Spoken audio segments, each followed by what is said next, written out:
Vous avez peut-être regardé hier soir le documentaire à charge que France Télévisions consacrait à CNews dans son émission Complément d'enquête. Eh bien, selon le journal Le Parisien, la chaîne a dû couper en urgence une partie de son reportage avant diffusion hier soir. Le passage en question s'appuyait sur les affirmations de Reporters sans frontières pour dénoncer le non-respect du pluralisme politique de CNews, chiffre à l'appui, chiffre inexact, aucun manquement constaté, a répondu l'Arcom, l'autorité régulatrice des médias. Oui, les curieuses méthodes de Reporters sans frontières, justement, ont été mises à jour par l'Arcom. C'est pourtant à cette organisation qu'Emmanuel Macron veut confier le soin de labelliser les réseaux sociaux et les sites d'information. Je pense que c'est important qu'il y ait une labellisation faite par des professionnels qui puissent dire ceci correspond à la déontologie de gens qui manipulent de l'information.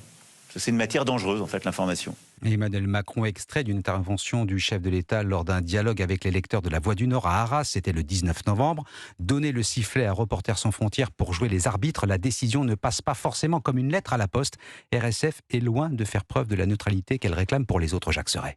Reporters sans frontières est présidé par Pierre Aski, hier journaliste à Libération, aujourd'hui éditorialiste à France Inter. En 2018, à l'occasion d'une table ronde, il déclarait notamment ceci. Moi, j'ai participé à une opération de surveillance du web qui était financée par la fondation Open Society, la fondation de George Soros. Une fondation classée à gauche, anti-Trump et très favorable à l'accueil des migrants en Europe.